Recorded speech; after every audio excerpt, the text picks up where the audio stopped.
সাকিবের প্রশংসা করতেই হবে। না, আল হাসান নয়, খান। সাকিব আল হাসান নয়, সাকিব খান। ঢাকা ক্যাপিটালসের মালিক পক্ষের অন্যতম তিনি, এইভাবেই তো আমাদের সঙ্গে তার পরিচয় করিয়ে দেওয়া হয়েছে। সেই সাকিব খান, ঢাকার সিনেমার জনপ্রিয়তম নায়ক, তিনি আজকে স্টেডিয়ামে এসেছিলেন।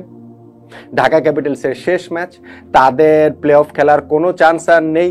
সেই ম্যাচটাতে দলকে উৎসাহ দিতে হোক, মালিক পক্ষের একজন হিসেবে হোক, চুক্তির বাধ্যবাধকতা পূর্ণ করার ক্ষেত্রে হোক, যেভাবেই হোক না কেন তিনি মাঠে গিয়েছিলেন।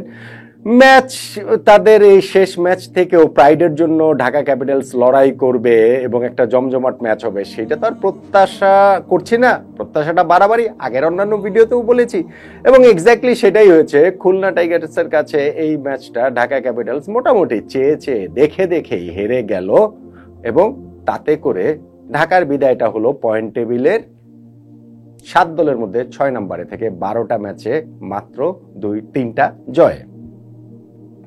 খুলনা টাইগার্সের জন্য ম্যাচটা গুরুত্বপূর্ণ, ভীষণ রকম গুরুত্বপূর্ণ ছিল, কেননা এই ম্যাচ জিতলেই তারা প্লে অফে কোয়ালিফাই করাটা নিশ্চিত করে ফেলতো। মেহেদী হাসান মিরাজের দল, মেহেদী হাসান মিরাজ স্বয়ং সামনে থেকে নেতৃত্ব দিয়ে খুলনাকে ম্যাচটা জিতিয়েছেন, দলকে প্লে অফে নিয়ে গেছেন।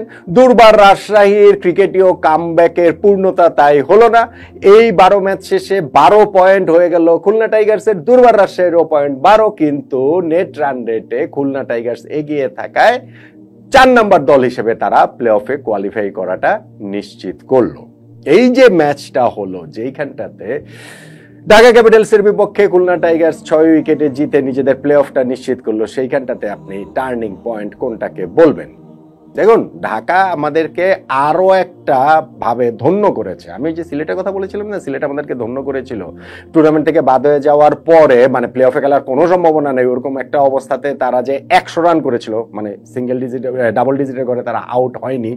সো ঢাকারকে রেফারেন্স ধরে বলেছিলাম, কেননা ঢাকা ওই আগের ম্যাচটা যে যখন আর তাদের প্লে অফে খেলার কোনো সম্ভাবনা নেই, সেখানে তারা 73 রানে অল আউট হয়ে গেছিল। ফলে আজকের ম্যাচটাতে তারা ধন্য করেছে বলছি, কেননা আজকে তো তারা এর চেয়ে বেশি রান করেছে, 100-এর বেশি রান করেছে, 123 রান পর্যন্ত তারা চলে গিয়েছিল।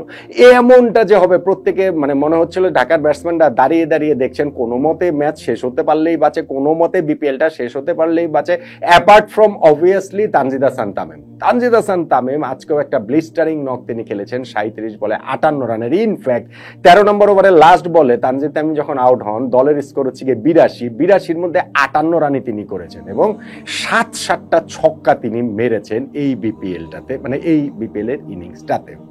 সো দুর্দান্ত একটা বিপিএল তানজিদ তামিমের জন্য গিয়েছে।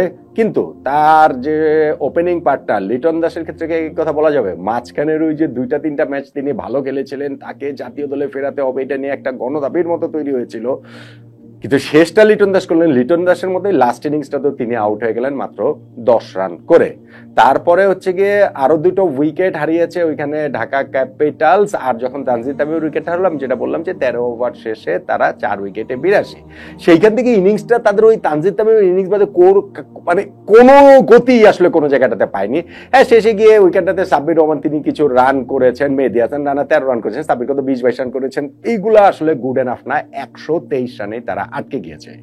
খুলনা টাইগার্সের সামনে টার্গেটটা ছিল 123 রান টপকে তাদের জিততে হবে, জিতলেই তারা প্লে অফটা নিশ্চিত করে ফেলবে, কেননা নেট রান রেটে তারা আগে থেকেই ভালো অবস্থানে ছিল। দুর্বার রাজশাহীর এই ম্যাচ জয়ে তারা দুর্বার রাজশাহীর সঙ্গে পয়েন্ট সমান হয়ে গেল, নেট রান রেটে থেকে তারা আসলে চলে যাবে। হ্যাঁ, শুরুতে তারা একটা হোঁচট খেয়েছিল, মুস্তাফিজুর রহমান তার প্রথম 2 ওভারে 2 উইকেট নিয়ে নিয়েছেন, 2 জন ব্যাটসম্যানকে 0 রানে আউট করেছেন, নাইম শেখ স্লিপে ক্যাচ দিয়েছেন, আর আফিফ হোসেন ধ্রুব লিডিং এজ হয়ে পয়েন্টে ক্যাচ দিয়েছেন। 2 জন 0 রানে আউট হয়ে যাওয়ার পর ওইখানটাতে হচ্ছে গিয়ে খুলনা টাইগার্সের একটুখানি হোঁচট তারা খেয়েছিল বটে, কিন্তু তারপরে তৃতীয় উইকেট যে পার্টনারশিপটা হলো 68 রানে মেহেদী হাসান মিরাজ এবং অ্যালেক্স রস, ওইখানেই ম্যাচটা মূলত শেষ হয়ে যায়। হ্যাঁ, রস আউট হয়েছেন, বশিষ্ঠ আউট হয়েছেন, মিরাজ শেষ পর্যন্ত ছিলেন এবং খুব ভালো একটা 70s-এর ঘরে একটা খুব ভালো ইনিংস তিনি খেলেছেন, নট আউট থেকেছেন, নট আউট থেকে দলের জয়টা নিশ্চিত করেছেন। কত 19 বল আগেই খুলনা টাইগার্স 6 উইকেটে ম্যাচটা জিতে গেছে। সেলিব্রেশন আর ওই অর্থে যে বিরাট কোনো সেলিব্রেশন হয়েছে তা হয়তো না, কিন্তু এই প্লে অফে ওঠার মাধ্যমে তো একটা লক্ষ্য পূরণ তো হলোই, বড় একটা লক্ষ্য পূরণই খুলনা টাইগার্স হলো। তাদের ক্যাম্পেইনটাকে তাই প্লে অফে যখন উঠে গেছে তখন তো অবভিয়াসলি টার্গেট থাকবে এখন কি বলে চলে শিরোপা জয়ের। তারা এলিমিনেটরে খেলবে, সেইখানে জিততে পারলে সেকেন্ড কোয়ালিফায়ারে খেলবে, সেইখানে জিততে পারলে ফাইনাল খেলবে, সেইখানে জিততে পারলে শিরোপা জিতবে। সো এই অনেকগুলো জিততে পারলে হিসাব রয়েছে। কিন্তু খুলনা টাইগার্সের মেহেদী হাসান মিরাজদের দলের প্রাথমিক লক্ষ্য পূরণ হয়েছে, সেই কথাটা আমরা আসলে বলতে পারি। এবং এইখানটাতে ঢাকা ক্যাপিটালস যে আগেই এলিমিনেটেড হয়ে গিয়েছে, আগেই যে তারা বাদ পড়ে গিয়েছে, সেইটা খুলনা টাইগার্সের জন্য খুব ভালো হয়েছে। যদি আপনি চিন্তা করে দেখেন যে ঢাকা এখন পর্যন্ত অ্যালাইভ থাকতো, এই যে 1 তারিখের 1 ফেব্রুয়ারি ম্যাচটা দুপুর বেলায় হবে Dhaka Capitals versus Khulna Tigers, এই ম্যাচটা খুবই গুরুত্বপূর্ণ হয়ে উঠতে পারে। আমি এর আগের বেশ কিছু ভিডিওতে সেটা বলেছিলাম যে তখন পর্যন্ত যদি দুইটা দলের প্লে অফে খেলার সম্ভাবনাটা অ্যালাইভ থাকে, এই ম্যাচটা হয়ে যেতে পারে ডিসাইডার। এই ম্যাচে জয় পরাজয়ের উপরে নির্ভর করতে পারে যে প্লে অফে কোন দল, এই দুইটা দলের মধ্যে কোন দল খেলবে, কোন দল খেলবে না। কিন্তু স্যাডলি ঢাকা ক্যাপিটালস আগেই যেহেতু তারা বাদ হয়ে গিয়েছে, এইটা প্লে অফে ডিসাইডার হয়ে গিয়েছিল শুধুমাত্র খুলনা টাইগার্সের জন্য। এবং তাদের হিসাবটা ছিল যে জিতলেই তারা প্লে অফে খেলবে। আর না থেকেও ম্যাচে ছিল দুর্বার রাজশাহী, যে যদি এখানে খুলনা টাইগার্স ম্যাচটা হেরে যায় তাহলে তারা প্লে অফে কোয়ালিফাই করবে।